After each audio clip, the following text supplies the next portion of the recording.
国中的战斗。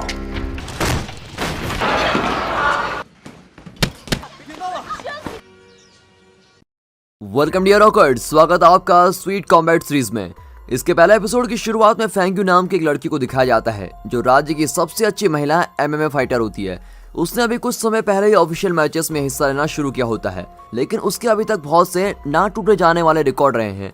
उसके हाल ही में एक जीत ने मीडिया में बहुत ही सनसनी मचा दी होती है, जिसकी वजह से वो बहुत ही ज्यादा मशहूर हो जाती है। एक फ्लैशबैक में दिखाया जाता है कि फेंग्यू अपने अमीर दादा को बता रही होती है कि उसको एक योद्धा बनना है, लेकिन उससे हमेशा से ये उम्मीद की जाती थी कि वो अपने परिवार के कारोबार को आगे बढ़ाएगी और उनकी मदद करेगी। इसलिए उसके दादा उससे बहुत निराश हो जाते हैं कि इसने एमएमए फाइटर चूज किया। फिर मिंग टायन नाम के एक व्यक्ति को दिखाया जाता है जो एक जवान लड़का है और जो मकाऊ में रहता है। उसके 2 छोटे भाई बहन हैं जो स्कूल पढ़ रहे होते हैं। जब से उन्हें उनकी माँ ने छोड़ा और जब से उनके पिता गुजर गए, तब से वो ही उन दोनों की जिम्मेदारी ले रहा है। मिंग टायन के छोटे भाई को टीवी पर एमएमए लड़ाई देखना बहुत ही पसंद है और उसकी पसंदीदा योद्धा फेंग्यू ही होती है, जिसे वो रानी कहकर बुलाता है। और अपने छोटे भाई बहन की जरूरतों को पूरा करने के लिए मिंग टायन को कॉलेज छोड़ना पड़ता है और वहाँ के एक रेस्टोरेंट में खाना डिलीवर करने का काम करना पड़ता है। और अभी वो अपनी पढ़ाई जारी रखने के लिए एक अच्छी स्कॉलरशिप के साथ कॉलेज में एडमिशन पाने के लिए पूरी कोशिश कर रहा होता है।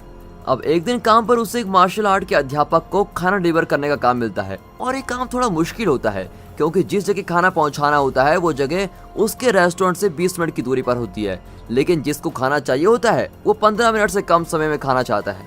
और फिर समय के कम होने की वजह से हमें दिखाया जाता है कि मिंग टायन कितना तेज है। उसको छोटे छोटे सारे रास्ते याद रहते हैं, हर गली याद रहती है। उसने एक तरह से शहर की सभी सड़कें याद कर रखी होती है कि कहाँ से कहाँ जाना है, जिसकी वजह से उसका काम बहुत ही आसानी से हो जाता है। लेकिन जब वो अपनी मंजिल तक पहुंचने वाला होता है, उसको सड़क पर सामान बेचने वाले एक गरीब औरत दिखाई देती है जो अपने ठेले से गिरने वाले कुछ फलों को उठा रही होती है और अपने ठेले को रोकने की कोशिश करती है। तभी मिंग टायन उसकी मदद करने की कोशिश करता है और उसका ठेला सड़क पर आगे बढ़ रहा होता है। और तभी हमें एमएमए की योद्धा फेंग्यू को दिखाया जाता है और वो ठेले को रोकने के लिए उस पर एक लात मारती है जिससे वो रुक जाता है, लेकिन इससे अच्छा होने की जगह बुरा हो जाता है। वो ठेला टूट जाता है और सारे फल खराब हो जाते हैं। और फिर जब मिंग टायन फेंग्यू को बूढ़ी औरत से माफी मांगने के लिए कहता है तो जो भी नुकसान हुआ होता है वो उसके पैसे देती है और वहां से चली जाती है। मिंग टायन उस लड़की की इस हरकत को देखकर बहुत ही चिढ़ जाता है और फिर खाना डिलीवर करने के लिए अपने रास्ते पे निकल जाता है। फिर फेंग्यू अपने पुराने मार्शल आर्ट टीचर के पास जाती है और उनसे मदद मांगती है। उसके परिवार वाले उस पर एमएमए छोड़ने के लिए दबाव डाल रहे होते हैं और वो उसे अपना कारोबार में शामिल करना चाहते हैं। और फिर कुछ देर सोचने के बाद वो फैसला करते हैं। फेंग्यू फैसला करती है कि वो अपने लड़ने के करियर को जारी रखेगी, जबकि यहाँ दिखाते हैं तो मिंग टायन अपनी पढ़ाई के लिए दूसरे राज्य में जाने का फैसला करता है। मिंग टायन का मालिक बहुत ही अच्छा आदमी होता है जो उसकी दूसरे राज्य में जाने में मदद करता है और मिंग टायन जिस जगह जा रहा होता है उसका मालिक उसे वहाँ एक डिलीवरी बॉय का काम भी दिला देता है। यहाँ तक वो उसको कुछ पैसे देकर उसकी जरूरत का सामान भी दिला देता है। अब अगले सीन में मिंग टायन और उसके भाई बहन एक नए घर में रहने जाते हैं। हालांकि उनके पड़ोसी अच्छे नहीं होते और घर के अंदर की चीजें काफी घरेलू होती हैं, इसलिए उसके छोटे भाई बहन उस जगह को बहुत ही पसंद करते हैं, जिसकी वजह से मिंग टायन बहुत ही खुश हो जाता है। और फिर घर को संभालने से पहले वो अपने गुरु की एक फोटो दराज पर रखता है, जिसे देखकर पता चलता है कि वो पहले बॉक्सिंग सीखता था, लेकिन अपने गुरु की मौत के बाद उसने वो सब कुछ छोड़ दिया। इसके बाद मिंग टायन अपने भाई बहन को स्कूल छोड़ने के बाद अपनी नई जॉब पर जाता है और फिर आखिर में पहली बार अपने नए कॉलेज में जाता है। वो ज़ेंगजी सबसे अच्छा स्पोर्ट्स कॉलेज होता है। इस साल से पहले वो पूरा कॉलेज लड़कियों का था, लेकिन अब मिंग टायन सबसे पहले वो लड़का है जो उस कॉलेज में जा रहा है। हालांकि जब वो अंदर जाता है तो उसको पता चलता है कि कॉलेज में सैकड़ों लड़कियां हैं और उनके बीच में वो अकेला लड़का है। वो हैरान होता है और सोचता है कि उसने कॉलेज का नाम गलत तो नहीं पढ़ा, क्योंकि वहाँ एक भी लड़का नजर नहीं आ रहा है। सभी लड़कियों को वो इकलौता अच्छा लग रहा होता है और वो बहुत ही सुंदर भी होता है, जिसकी वजह से उसे और दिक्कत होती है। और अचानक से वो एक लड़के जैसे दिखने वाली लड़की से टकराता है जिसका नाम जाओमी होता है और उसे बॉक्सिंग और स्केटिंग करना बहुत ही पसंद होता है। मिंग टायन धोखा खा जाता है और उसे लड़का समझ लेता है और उससे तुरंत बात करना शुरू कर देता है कि वो कितना खुशकिस्मत है कि उसे अपने अलावा कोई और लड़का वहाँ पर मिला।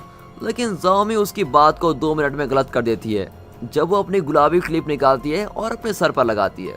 और फिर हैरान मिंग टायन उससे माफी मांगता है और वो घूरते हुए वहाँ से स्केटिंग करते निकल जाती है। तभी कॉलेज के प्रिंसिपल और एक टीचर जिनका नाम मिस्टर वैंग होता है वो परेशान होते हैं, क्योंकि अभी तक कॉलेज में 10 लड़कों ने एडमिशन लिया होता है। लेकिन कॉलेज में कुछ देर घूमने और वहाँ सिर्फ लड़कियों को देखने के बाद सभी ने वहाँ से किसी और कॉलेज में जाने का फैसला कर लिया है और अब सिर्फ मिंग टायन ही अकेला वहाँ पर रह गया होता है। कॉलेज के प्रिंसिपल मिस्टर वैंग को आदेश देते हैं कि वो चाहे कुछ भी करें, वो लड़का कॉलेज छोड़कर न जाए। उन्हें अपने कॉलेज को और आगे बढ़ाना होता है और उसके लिए कॉलेज में लड़कों का होना बहुत ही जरूरी होता है। अब बाहर लड़कियां मिंग टैन को देखकर पागल होना शुरू हो जाती हैं। वो उसका रास्ता रोकती हैं और उसकी मदद करने के लिए कहती हैं, जिसकी उसको कोई जरूरत नहीं होती। एक लड़की और जाओमी में सिर्फ इस चीज के पीछे बहस हो जाती है कि उनमें से कौन मिंग टैन को प्रिंसिपल के ऑफिस ले जाएगा, और उनकी बहस तभी खत्म होती है जब वो वहाँ थोड़ी चालाकी दिखाता है और वहाँ से भाग जाता है। वो कॉलेज में इधर उधर घूम रहा होता है, तभी उसके सामने फेंग्यू आ जाती है और वो अचानक उसे मकाओ की अजीब सी लड़की के रूप में पहचान लेता है। वो गलती से अपने बैग से उसका हाथ काट देती है और माफी मांगने की जगह उसके हाथ पर पट्टी बंधवाने के लिए उसको पैसे देती है। मिंग टैन उसके इस बर्ताव से बहुत गुस्सा होता है और वो उसे कहता है कि वो उससे माफी मांगे, लेकिन उस लड़की के लिए माफी से बढ़कर पैसे होते हैं। और वहाँ से जाने से पहले मिंग टैन उसको सनकी कहता है, जिसकी वजह से फेंग्यू को अपने बचपन की याद आ जाती है। अब एक फ्लैशबैक में हमको दिखाया जाता है कि फेंग्यू ने उस ठेले को लात एक छोटी लड़की को बचाने के लिए मारी थी, जो उसके सामने सड़क को पार कर रही थी। उसके इरादे नेक होते हैं, लेकिन इस वजह से सड़क पर सामान बेचने वाली बूढ़ी औरत को बहुत ही नुकसान होता है। अब क्लास में मिंग टैन कई लड़कियों के बीच बैठा होता है और ये साफ होता है कि इस चीज से उसको परेशानी होती है। भले ही वो ऐसी कोई हरकतें नहीं करता जिससे क्लास का ध्यान उसकी ओर जाए, पर फिर भी सारी लड़कियां उसको घूर रही होती हैं। इसी दौरान जाओमी और फेंग्यू कॉलेज की बॉक्सिंग क्लब में एक साथ ट्रेनिंग कर रहे होते हैं और इससे पता चलता है कि वो दोनों बहुत ही अच्छे दोस्त हैं जो बॉक्सिंग को बहुत ही पसंद करते हैं। जाओमी देखती है कि फेंग्यू थोड़ा परेशान लग रही है, इसलिए वो उससे पूछती है क्या हुआ है, और फेंग्यू बताती है कि नए लड़के की कई बातों की वजह से वो अपने व्यवहार के बारे में सोचने पर मजबूर हो गई है। अब अगले सीन में वो अपने घर पर होती है और मिंग टैन के बारे में सोच रही होती है। तभी एक बार फिर से फ्लैशबैक में दिखाते हैं कि जब वो छोटी थी उसके माता पिता ये नहीं मानते थे कि वो एक लड़की है और उन्हें हमेशा से ही लड़का चाहिए था। इसलिए जब वो पैदा हुई उन्होंने उसके साथ ऐसा बर्ताव किया जैसा कि वो एक लड़का है, और यहाँ तक कि उसे अपने बाल बढ़ाने और लड़कियों जैसे कपड़े पहनने भी नहीं दिए। और तब उसके भोले दिमाग ने ये बात नहीं समझी कि वो एक लड़की है, और जब उसके छोटे भाई ने जन्म लिया उसके बाद ही उसके माता पिता ने उसको लड़कियों जैसा रहने दिया। वो उस समय बहुत ही खुश हुई थी कि अब वो लड़कियों की तरह जी सकती है, इसीलिए वो उस लड़के के पास एक तोहफा लेकर गई थी जिसको वो पसंद करती थी। लेकिन उसके सभी दोस्तों ने आज तक ये सोचा था कि वो तो एक लड़का है, इसलिए वो उसको पागल बुलाने लग जाते हैं। और ये घटना उसको हमेशा बहुत ही परेशान करती रहती है, जिसकी वजह से उसे अभी भी ये पहचानने में दिक्कत होती है कि वो लड़का है या लड़की। इसी दौरान मिंग टैन के घर पर उसका छोटा भाई नींद से अपने बिस्तर में उठता है और हवा में मुक्का मारने लगता है। मिंग टैन उसकी इस बात पर हंसता है और तभी उसको याद आता है कि जिस लड़की के साथ उसकी बहस हुई थी उस लड़की को उसका छोटा भाई बहुत ही पसंद करता है। वो फिर सोचता है कि फेंग्यू की आंखें उसकी माँ की आंखों जैसी है, जिसकी वजह से उसको और भी गुस्सा आता है। अब उसी दिन कॉलेज में मिंग टैन को लगातार लड़कियां बहुत ही परेशान करती हैं, जिसकी वजह से उसका पढ़ाई पर ध्यान नहीं लगता। दूसरी ओर मिस्टर वैंग और प्रिंसिपल बहुत ही खुश होते हैं कि वो कॉलेज में रुकने के लिए मान गया है, लेकिन मिंग टैन दूसरे कॉलेज में जाने की सोच रहा होता है, चाहे वो थोड़ी कम स्कॉलरशिप ही क्यों ना दें। अब इस कॉलेज की ये खासियत होती है कि उसमें अलग अलग स्पोर्ट्स क्लब होते हैं और यहाँ के ज्यादातर विद्यार्थी पढ़ाई से ज्यादा वक्त क्लब में बिताते हैं। क्लब में उनकी योग्यता और उनकी स्किल्स को बेहतर किया जाता है और वो अपनी योग्यता को अंतर्राष्ट्रीय स्तर पर दिखा सकते हैं। कुछ लड़कियां बॉक्सिंग करती है, कुछ टेक्वांडो, कुछ जिम्नास्ट, और फेंग्यू और जाओमी बॉक्सिंग क्लब में होते हैं। सभी नए विद्यार्थियों को क्लब का दौरा करने के लिए कहा जाता है ताकि उन्हें जो क्लब पसंद आए उसमें वो शामिल हो जाएं।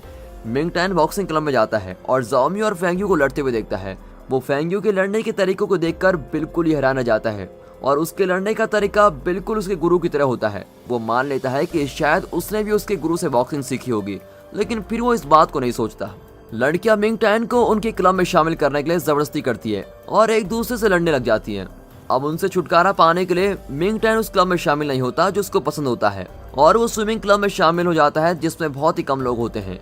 वो बड़े ही आत्मविश्वास के साथ पूल में जाता है और टीचर के आने का इंतजार करते हुए पूल में छलांग लगाने लगता है, लेकिन अजीब तरीके से पूल में बहुत सी मछलियां आ जाती हैं। एक औरत उसको बताती है कि इस क्लब में कम लोगों के होने की वजह से स्विमिंग क्लब को बंद कर दिया गया था और स्विमिंग पूल अब एक मछलियों के पूल में बदल गया है। और अब मिंग टैन थोड़ा निराश होता है और वो कॉलेज बदलने का फैसला करता है, चाहे उसे वहाँ ज्यादा पैसे क्यों ना देने पड़े। वो ये बात बताने के लिए मिस्टर वैंग के पास जाता है, जो उससे भीख मांगता है कि वो कॉलेज में रुक जाए प्लीज। यहाँ तक कि वो मिंग टैन की एक तस्वीर खींचते हैं ताकि जो वो लड़कियों के लिए हॉल के नीचे बाथरूम बना रहे हैं उसके आगे लगा सकें, लेकिन मिंग टैन इससे भी खुश नहीं होता। उसके बार बार प्रार्थना करने से मिस्टर वैंग उसे बताते हैं कि दूसरे कॉलेज में जाने का तरीका बहुत ही आसान है। उसे सिर्फ एक फॉर्म भरना है और कॉलेज के फिलिंग बॉक्स में डालना है। मिंग टैन वैसा ही करता है जैसे उसको बताया जाता है, लेकिन उसके सामने एक परेशानी आ जाती है। जब वो उस फॉर्म को डालने जा रहा होता है तो औरतों का एक झुंड जो कॉलेज से सबसे पहले पास हुआ होता है वो उसको रोकने के लिए उसके सामने आ जाती है और उन्हें कॉलेज के प्रिंसिपल ने भेजा होता है ताकि मिंग टैन फिलिंग बॉक्स तक न पहुंच पाए। वो औरतें उसको बहुत ही आसानी से हरा देती हैं और वापस उसको मिस्टर बैंक के पास भेज देती हैं। वो उसे दूसरे कॉलेज में जाने के लिए मना कर देते हैं और उसके सामने पहले से बेहतर प्रस्ताव रखते हैं। वो उससे वादा करते हैं कि वो उसके लोन के समय को 30 साल बढ़ा देंगे, जिस पर उसको कोई भी अलग पैसे नहीं देने होंगे और मिंग टैन फ्री में पढ़ाई कर सकेगा अगर वो उनकी बात मानता है तो। और उसकी अभी की हालतों की वजह से वो इस अवसर को ठुकराना नहीं चाहता, लेकिन अभी भी कॉलेज में हजारों लड़कियों के बीच वो इकलौता लड़का होता है और फिर आखिरकार वो उनकी बात मान जाता है। अब बाद में मिंग टैन बाथरूम में कपड़े बदलने जाता है, लेकिन उसे पता चलता है कि वो गलती से लड़कियों के बाथरूम में चला गया है और तभी उसके सामने बिना कपड़ों के फेंग्यू आ जाती है जो उसको लात मारकर जमीन पर गिरा देती है। अब इसके बाद जाओमी, फेंग्यू और टेक्वांडो क्लास के उनके दुश्मन आइसक्रीम की दुकान पर होते हैं और बड़ी बहस कर रहे होते हैं कि स्ट्रॉबेरी स्वाद का आखिरी स्कूप कौन लेगा। अब इसी दौरान दिखाते हैं तो मिंग टैन खाना देने जा रहा होता है जब उसको देखता है कि कुछ लड़के एक छोटे बच्चे को सड़क पर परेशान कर रहे होते हैं। वो लड़के की वहां से भागने में मदद करता है, लेकिन बदले में वो लड़के उसको पकड़ लेते हैं। वो उसको एक खुले मैदान में लेके जाते हैं और उसको धमकाने लगते हैं। तभी वहां वो लड़की आ जाती है। पहले तो वो इस समस्या को बातों से सुलझाने की कोशिश करती हैं, लेकिन जब वो हाथापाई पर उतर आते हैं तो लड़ाई शुरू हो जाती है और एक लंबी और मनोरंजक लड़ाई के बाद लड़कियां और मिंग टैन उनको वहां से भगा देते हैं। मिंग टैन उनका बहुत ही एहसानमंद होता है और इस हादसे के बाद वो सब बड़े अच्छे दोस्त बन जाते हैं। उन लड़कियों की वजह से कॉलेज की जिंदगी उसके लिए अब इतनी बुरी नहीं रहती। भले ही इस रास्ते में उसको समस्याओं का सामना करना पड़े, वो अपना सफर ना खत्म करने का फैसला करता है और ज़ैंगजी कॉलेज में ही रुकने का फैसला करता है। और दोस्तों, इसी के साथ ये पहला एपिसोड यहाँ पर खत्म होता है। दोस्तों, अगर आप इसके आगे के एपिसोड्स को देखना चाहते हैं तो प्लीज कमेंट्स करके बताइए कि आपको इसके आगे के एपिसोड्स देख रहे हैं, और अगर आप ज्यादा लोग कमेंट्स करेंगे तो हम इसके अगले एपिसोड जरूर डालेंगे। तब तक के लिए good bye, thanks and peace and finally thanks for watching.